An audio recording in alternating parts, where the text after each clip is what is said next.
അതൊക്കെയാണ് ഈ പ്രസ് മീറ്റിന്റെ ഉദ്ദേശം. അപ്പോൾ നിങ്ങൾക്ക് ഞങ്ങളോട് എല്ലാവരോടും ചോദിക്കാം. സ്ക്രിപ്റ്റ് റൈറ്റർ തങ്കം, ഡയറക്ടർ നഹാസ്, പ്രൊഡ്യൂസർ ആഷിഖ് ഉസ്മാൻ, സ്വരാജേട്ടൻ, ഞാൻ.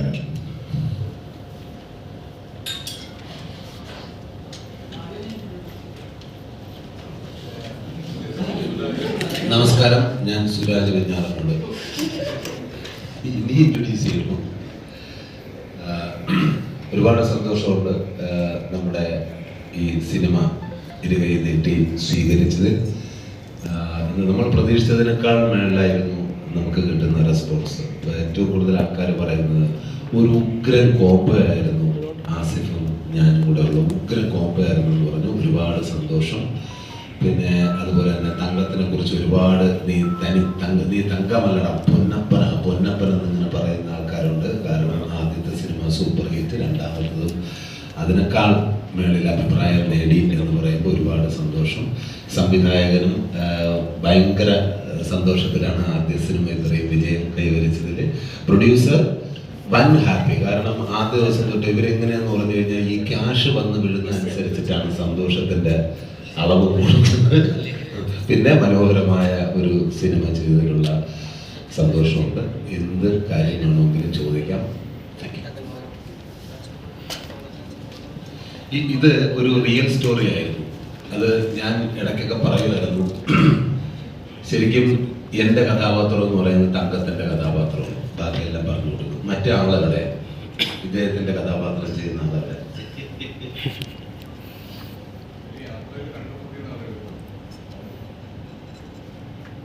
യാത്രയിൽ എല്ലാം അങ്ങനെ ഇല്ല. എന്നാൽ പോലും നമ്മൾ പല സീക്വൻസിലൊക്കെ ജീവിതത്തിലുണ്ടായ ചില പല ഇൻസിഡൻസ് ഒക്കെ എടുത്ത് വെച്ചിട്ടൊക്കെയാണ്, കണ്ടതും കേട്ടതുമായ കാര്യങ്ങളൊക്കെ എടുത്ത് വെച്ചിട്ടാണ് ഈ സ്ക്രിപ്റ്റ് തയ്യാറാക്കിയത്. എന്നാൽ അതിനകത്ത് ചെറിയൊരു എക്സ്പീരിയൻസ് ലൈനും ഉണ്ട്. എക്സ്പീരിയൻസ് ലൈനും കൂടെ ഉണ്ട്.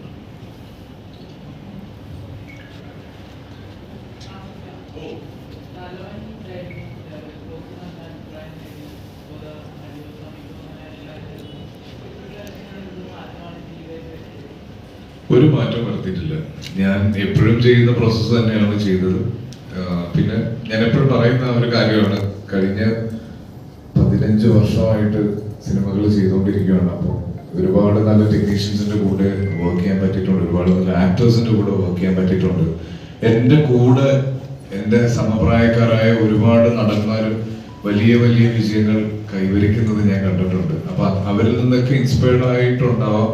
അതിലുണ്ടായ മാറ്റങ്ങളാണ് ബോധപൂർവം ഞാൻ ഇന്നു മുതൽ നന്നാവാം എന്ന് പറഞ്ഞ് ഞാൻ ചെയ്തിട്ടില്ല. അത് അറിയായിരുന്നെങ്കിൽ ഞാൻ നേരത്തെ ചെയ്തത്. പിന്നെ ഒരുപാട് ആഗ്രഹിച്ചൊരു ചോദ്യമാണത്. 3 സിനിമകൾ ബാക്ക് ടു ബാക്ക് ഹിറ്റായി എന്ന് പറഞ്ഞ് എൻ്റെ അടുത്ത് ഒരു സോഷ്യൽ ഗ്യാതറിംഗിൽ ചോദിക്കുന്നത് ഞാൻ ഒരുപാട് ആഗ്രഹിച്ചൊരു ചോദ്യമാണ്. അതിന് ഒരുപാട് സന്തോഷമുണ്ട്. ഒരു വലിയ റെസ്പോൺസിബിലിറ്റിയും കൂടിയാണ്. പ്രത്യേകിച്ച് ഈ വർഷം തുടങ്ങിയപ്പോൾ മുതൽ നമ്മൾ മലയാള സിനിമയെ പറ്റി അല്ലെങ്കിൽ മലയാള ഫിലിം ഇൻഡസ്ട്രീനെ പറ്റി നമ്മളും പുറത്തുനിന്നുള്ള ആളുകളും എല്ലാം വളരെ അഭിമാനത്തോടെ പറയുന്ന ഒരു കാര്യമാണ് നമ്മളുടെ സിനിമകളെ പറ്റിയിട്ട്. അപ്പൊ അത് മുന്നോട്ട് കൊണ്ടുപോകാൻ പറ്റി. ഈ വർഷം ഞാനൊരു പടം ഇറക്കിയത് മോശമാക്കിയില്ല എന്നുള്ളൊരു സന്തോഷം എനിക്കുണ്ട്. 3 ഡിഫറെന്റ് ജോണറിലുള്ള സിനിമകൾ എനിക്ക് തന്നെ ചെയ്യാൻ പറ്റി. നമ്മുടെ ഇൻഡസ്ട്രിയിൽ വരുന്നത് ഇപ്പോൾ തമിഴിൽ നിന്നൊക്കെ ഉള്ള പല റിവ്യൂവേഴ്സും എടുത്തു പറയുന്നത് നമുക്ക് കാണാൻ പറ്റിയിട്ടുണ്ട്. മലയാള ഫിലിം ഇൻഡസ്ട്രിക്ക് ഇത്തരത്തിലുള്ള സിനിമ എന്നല്ല, അവരെല്ലാ രീതിയിലുള്ള സിനിമകളും ചെയ്യും. ഇപ്പോൾ ഈ കഴിഞ്ഞ ദിവസം ചെന്നൈയിൽ നിന്നുള്ള തമിഴിൽ നിന്നുള്ള ഒരു പ്രമുഖ റിവ്യൂവർ അഡിയോസ് അമീഗോയെ പറ്റി പറയുന്നത് കേട്ടിട്ട് എനിക്ക് ഭയങ്കര സന്തോഷം. കാര്യം ഒരു കൾച്ചർ ആയിട്ട് ബൗണ്ടറീസ് ഇല്ലാതെ ഏത് ഭാഷയിലുള്ള ആളുകൾക്കും ഇത് മനസ്സിലാകും. ഒരു പ്രാവശ്യമെങ്കിലും യാത്ര ചെയ്തിട്ടുള്ള, വീടിന് പുറത്തേക്ക് ഇറങ്ങിയിട്ടുള്ള ആളുകൾക്ക് റിലേറ്റ് ചെയ്യാൻ പറ്റുന്ന രീതിയിലുള്ള ഒരുപാട് സിറ്റുവേഷൻസ് ഇവിടെയുണ്ട്. ഇപ്പൊ നമ്മളെല്ലാവരും ഒരുപാട് സുഹൃത്തുക്കളുള്ള ആളുകളാണ്. നമുക്കുണ്ടായിട്ടുള്ള അല്ലെങ്കിൽ നമ്മുടെ കൂടെ ഇപ്പോൾ ഉള്ള സുഹൃത്തുക്കളിൽ പലരെയും നമുക്ക് ഇങ്ങനെ കിട്ടിയതാണ്. ഇപ്പൊ തങ്കം വന്ന് എൻ്റെ അടുത്ത് ഈ കഥ പറയുന്ന സമയത്തും എനിക്ക് ഒരുപാട് പേര് ഓർമ്മ വന്നു. ഈ സിനിമ കാണുന്നവർക്കും കണ്ട് ഇറങ്ങിയ അഭിപ്രായം എഴുതിയവരും എല്ലാം പറയുന്നത് അവരുടെ സുഹൃത്തുക്കളെ പറ്റിയും അവർ പരിചയപ്പെട്ട രീതിയെ പറ്റിയും ഒക്കെയാണ്. അപ്പൊ നമുക്കറിയില്ല ഒരാൾ നമ്മുടെ ലൈഫിലേക്ക് പെട്ടെന്ന് കയറി വരുന്നതും എന്തൊക്കെ വ്യത്യാസങ്ങൾ ഉണ്ടാക്കും എന്നുള്ളതൊന്നും. അപ്പൊ അതൊക്കെയാണ് തങ്കം ഈ സിനിമയിലൂടെ പറഞ്ഞിരിക്കുന്നത്. എനിക്ക് ഇപ്പൊ ഞാൻ താഴെ നിന്നപ്പോ സുഹൃത്തുക്കളോട് പറഞ്ഞു, സിനിമ കഴിഞ്ഞിട്ട് ഒരു കയ്യടി കേട്ട് കഴിഞ്ഞ് പിന്നെ ഒരു സൈലൻസ് ഉണ്ട് തിയേറ്ററിൽ. ലൈറ്റ് വരുമ്പോ എല്ലാവരും ഇങ്ങനെ ഇരിക്കുന്നുണ്ട്, കരഞ്ഞ കണ്ണ് ആരും കാണാതിരിക്കാൻ വേണ്ടി. അത് കണ്ണുനീര് കാണുമ്പോൾ സന്തോഷം വരുന്നത് ആദ്യമായിട്ടാണ്. തിയേറ്റർ വിസിറ്റ്സിന് ഇപ്പൊ നമ്മൾ രാഗത്തിൽ പോയി തൃശ്ശൂർ, ഇപ്പൊ അവിടെയൊക്കെ ഞാൻ വനിത വിനിത അവിടെയൊക്കെ പോയ സമയത്ത് നമ്മൾ കാണുന്നത് ആളുകൾ നമ്മളെ നോക്കുമ്പോൾ കലങ്ങിയ കണ്ണായിട്ടാണ്. പലർക്കും പലരെ ഓർമ്മ വരുന്നു, പല യാത്രകളും ഓർമ്മ വരുന്നു. അപ്പൊ അതൊക്കെയാണ് ഈ സിനിമ പയ്യെ ആളുകളിലേക്ക് എത്തുന്നു എന്നുള്ളതിന്റെ ഒരു വലിയ സൈൻ. ഞാൻ വിചാരിച്ചത് അത്രയും ഈ സിനിമ എത്തിയിട്ടില്ല. ആളുകൾ അറിഞ്ഞ് എത്തുന്നതേ ഉള്ളൂ. ഒരു പക്ഷേ ഇത്തരത്തിലുള്ള ഒരു ഫീലിംഗ് നേരത്തെ ഉണ്ടായത് സൺഡേ ഹോളിഡേക്കാണ്. സൺഡേ ഹോളിഡേ ഇതുപോലെ ആദ്യത്തെ 2-3 ദിവസം കഴിഞ്ഞ് ഫാമിലി ഓഡിയൻസ് വന്ന് തുടങ്ങിയതിന് ശേഷമാണ് ആ സിനിമ വലിയൊരു വിജയത്തിലേക്ക് പോവുകയും 110 ദിവസത്തോളം അത് ഓടുകയും ചെയ്തത്. അത്തരത്തിലുള്ള ഒരു വിജയത്തിലേക്കാണ് ഈ സിനിമ പോകുന്നതെന്നാണ് എന്റെ പ്രതീക്ഷ. ഈ കഴിഞ്ഞ ശനിയും ഞായറുമായിട്ട് ഏറ്റവും കൂടുതൽ വന്ന് കണ്ടത് ഫാമിലീസ് ആണ്. നമുക്ക് കാണാം, മുത്തശ്ശനും മുത്തശ്ശിയും അച്ഛനും അമ്മയും മക്കളും ഒക്കെ ആയിട്ട് സിനിമ കാണാൻ വരുന്നതും അവര് ഇതിന്റെ ഇമോഷൻ കൃത്യമായി മനസ്സിലാക്കുന്നതും ഒക്കെ. അപ്പൊ യെസ്, എന്തോ ചോദിച്ചു, ഞാൻ എന്തൊക്കെയോ പറഞ്ഞു, സോറി.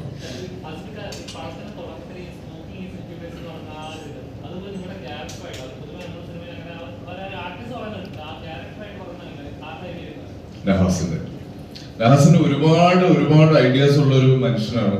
അതുപോലെ തന്നെ സപ്പോർട്ട് ചെയ്ത് കൊടുത്ത ഒരാളാണ് ഇതിന്റെ തിരക്കഥാകൃത്ത് തങ്കവും സംവിധായകൻ നിർമ്മാതാവും. അപ്പൊ ഞങ്ങളിത് ഇങ്ങനൊരു പ്ലാൻ ഇത് ആദ്യം ചെയ്തത് ഹണീബിയിലാണ്. ഹണീബി തുടങ്ങുമ്പോൾ ഞാനും ബാലുവും കൂടെ നിന്നിട്ട് പറയുന്നുണ്ടായിരുന്നു. അപ്പൊ പെട്ടെന്നാണ് നഹാസ് ഇങ്ങനെ എന്നോട് ചോദിച്ച്, ഇക്ക നമുക്ക് നിങ്ങളുടെ രണ്ടുപേരുടെ സ്ലാങ്ങിൽ ഇത് പറഞ്ഞാലോ. അപ്പൊ അവിടെ മുതൽ ഓഡിയൻസ് ശ്രദ്ധിക്കണം എന്നുള്ളതും, കാര്യം നമ്മൾ ഇവരുടെ രണ്ടുപേരുടെയും വലിയ ബാക്ക് സ്റ്റോറീസ് ഒന്നും ഈ സിനിമയിൽ കാണിക്കുന്നില്ല. അപ്പൊ നമുക്ക് ആദ്യം മുതൽ തന്നെ ഈ ക്യാരക്ടേഴ്സിനെ ഓഡിയൻസിലേക്ക് എത്തിക്കണം എന്നുണ്ടായിരുന്നു. അതിന് ഉണ്ടാക്കിയ ബ്രില്യന്റ് ഐഡിയ ഇദ്ദേഹത്തിന്റെയാണ്.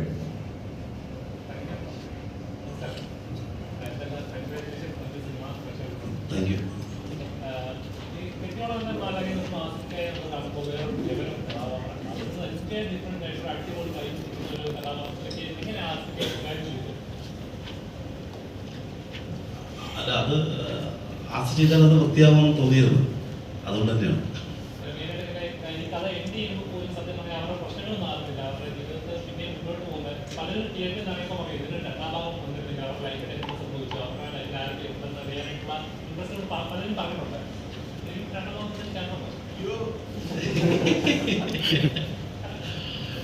അവര് വീണ്ടും ഇനി കണ്ടുമുട്ടുവാണെങ്കിൽ കൊണ്ടട്ടെ, ചിലപ്പോൾ കണ്ടുമുട്ടാൻ സാധ്യത ഉണ്ടാവുമല്ലോ. നമ്പറൊക്കെ മേടിച്ചിട്ടില്ലേ പിന്നെ സാധ്യത അല്ലേ?